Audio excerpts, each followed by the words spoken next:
राज्य में सक्षमता परीक्षा पास 1,87,818 नियोजित शिक्षकों की काउंसलिंग उन्हें आवंटित किए गए जिले में ही 1 अगस्त से होगी। इससे संबंधित आदेश शिक्षा विभाग के अपर मुख्य सचिव डॉक्टर एस सिद्धार्थ के हस्ताक्षर से मंगलवार को जारी किया गया है। काउंसलिंग आवंटित जिले के DRCC में होगी।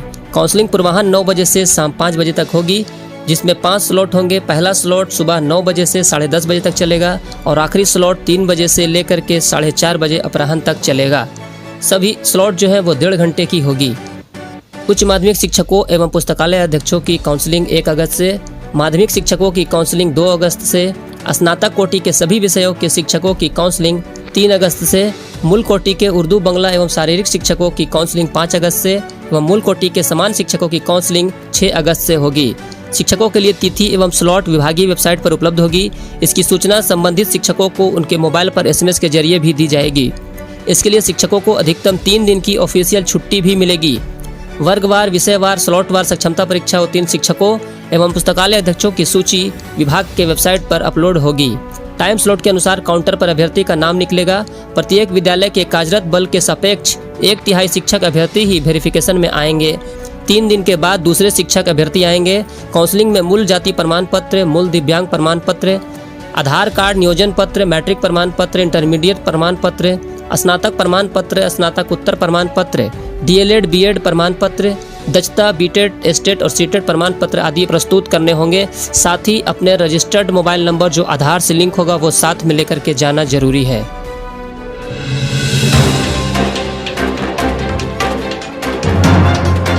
बिहार लोक सेवा आयोग यानी BPSC प्रधान शिक्षक, प्रधान अध्यापक और तृतीय अध्यापक नियुक्ति परीक्षा का परिणाम 65% आरक्षण की सीमा पर सामान्य प्रशासन विभाग से मार्गदर्शन प्राप्त होने के बाद ही जारी करेगा।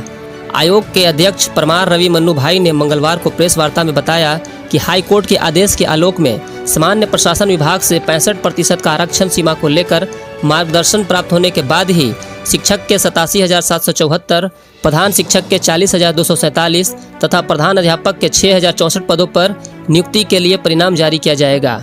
सूत्रों की माने तो 15 अगस्त तक परिणाम जारी कर देने का लक्ष्य आयोग ने रखा है। शिक्षक नियुक्ति की परीक्षा 19 से 22 जुलाई तक होगी।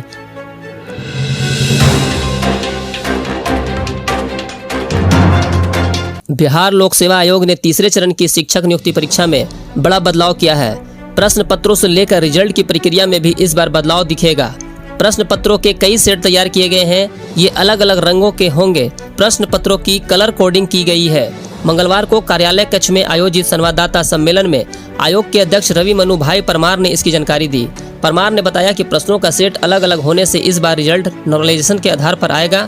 पहले सभी रिजल्ट का परसेंटाइल निकाला जाएगा, उसके बाद रिजल्ट नॉर्मलाइजेशन के आधार पर जारी किया जाएगा। बताया गया कि इस बार प्रश्न पत्र की कोडिंग नंबर से नहीं होगी, बल्कि प्रश्न पत्रों के सेट पर कलर मार्क होगा। किस कलर सेट का किस जिले में उपयोग किया जाना है, इसकी सूचना जिला अधिकारियों को परीक्षा से 3 घंटा पहले दी जाएगी। कलर सेट का चयन वैज्ञानिक तरीके से होगा। प्रश्न पत्र पहुंचाने वाली गाड़ी में GPS ट्रैकर लगे रहेंगे। इसमें ड्राइवर के साथ अधिकारी और कर्मचारी भी रहेंगे। प्रश्न पत्रों को अभ्यर्थियों के सामने ही खोला जाएगा।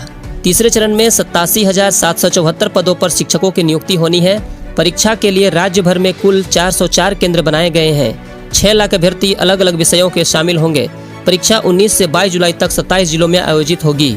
तीसरे चरण की शिक्षक नियुक्ति परीक्षा के लिए 4,256 अतिथि शिक्षकों ने भी आवेदन किया है। इन शिक्षकों को हाईकोर्ट के आदेश के बाद परीक्षा में आवेदन करने का मौका मिला था।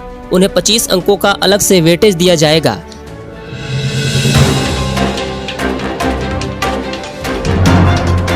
राज्य के सरकारी विद्यालयों में शिक्षा में गुणात्मक सुधार लाने में प्रधान अध्यापकों की जवाबदेही तय होगी, क्योंकि स्कूली शिक्षा के सर्वाधिक महत्वपूर्ण अंग प्रधान अध्यापक हैं और शिक्षा में सुधार लाने के लिए कार्य करने होंगे।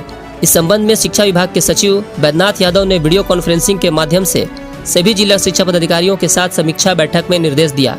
बैठक में मिशन दक्ष से लेकर मासिक मूल्यांकन, बच्चों को होमवर्क देना समेत अन्य सुधारात्मक कार्यों की प्रगति की जानकारी ली गई। सचिव ने कहा कि प्रधान अध्यापक नियमित रूप से शिक्षण कार्यों की निगरानी करेंगे।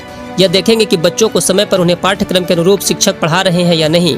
जो शिक्षक कक्षाओं में सही तरीके से बच्चों को नहीं पढ़ा रहे हैं उन्हें चिन्हित करें और जरूरत पड़ने पर ऐसे शिक्षकों के लिए विशेष प्रशिक्षण की व्यवस्था की जाएगी।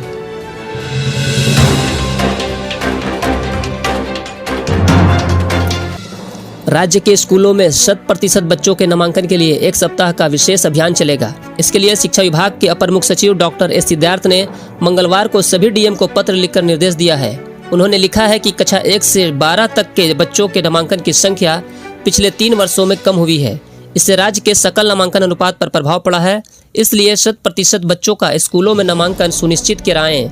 पत्र में कहा गया है कि 1 सप्ताह तक प्रवेश उत्सव विशेष नामांकन अभियान चलाया जाए। हर स्कूल में संबंध शिक्षा सेवक का यह दायित्व है कि संबंधित टोले के महादलित, दलित, अल्पसंख्यक एवं अति पछड़ा वर्ग के 6 से 14 वर्ष आयु वर्ग के बच्चों का नामांकन कराएं।